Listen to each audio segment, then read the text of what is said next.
মঙ্গলবার ঢাকার cyber tribunal বর্জনের সিদ্ধান্ত নিয়েছে ঢাকা আইনজীবী সমিতি। ঢাকার সাইবার ট্রাইব্যুনালের বিচারক মোহাম্মদ নুরে আলমকে প্রত্যাহারের দাবিতে ঢাকা আইনজীবী সমিতি এ সিদ্ধান্ত নেয়। আইনজীবীরা জানান, যতদিন পর্যন্ত ঢাকার সাইবার ট্রাইব্যুনালের বিচার মোহাম্মদ নুরে আলমকে প্রত্যাহার না করা হবে, ততদিন পর্যন্ত এই আদালত বর্জনের সিদ্ধান্ত নেওয়া হয়েছে।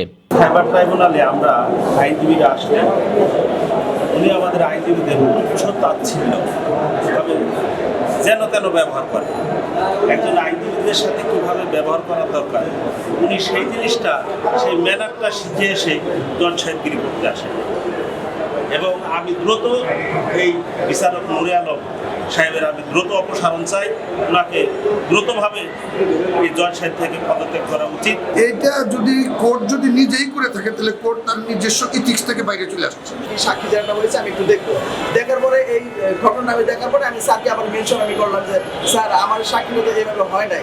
আমি ওনাকে জিজ্ঞাসা করলাম যে আপনার কাছে তদন্তকারী কর্মকর্তা এসেছিল কিনা।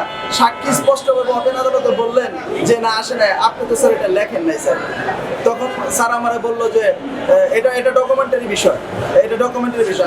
আমি তখন আবার স্যারকে বললাম যে স্যার ডকুমেন্টারি বিষয় ঠিক আছে, কিন্তু আমি যেহেতু সাক্ষী জবানবন্দি দিয়েছি আমি তাকে জেরা করেছি, আপনি স্যার আমি যেটা জেরা করবো স্যার এটাই তো স্যার আসবে। কোর্ট চালানোর মতো যে ক্যাপাসিটি বা কন্ট্রোলিং যে একটা পাওয়ার, সেইটা উনি সুন্দরভাবে ম্যানেজ করতে পারে না। কারণ প্রতিনিয়তই একটা না একটা বিষয় নিয়ে হট্টগোল লেগেই থাকে।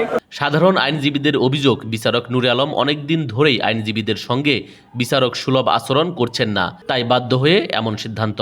এদিকে বিচারক নুরে আলম আদালত বর্জনের বিষয়ে কোনো মন্তব্য করতে পারবেন না বলেও টেলিফোনে জানান। যমুনা টেলিভিশন, আমার নাম রাব্বি সিদ্দিকী। আপনি ভালো আছেন ভাই? আপনি কি ছুটিতে আছেন এখন নাকি আদালতে আছেন?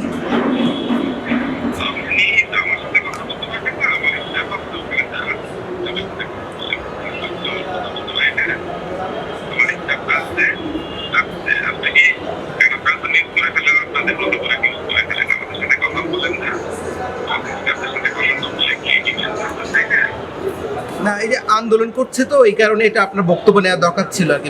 আইনজীবীরা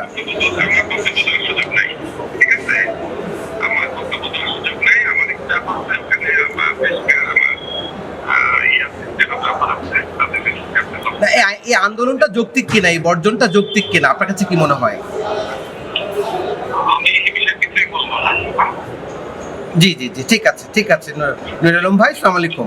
বৃহস্পতিবার একটি মামলায় জামিন আবেদন নাকচের পর সংশ্লিষ্ট আইনজীবীর সঙ্গে বিচারক সুলভ আচরণ করেননি এমন অভিযোগ করে সাধারণ আইনজীবীরা ঢাকার সাইবার ট্রাইব্যুনাল বর্জন করে আসছেন। News desk, ITV Bangla.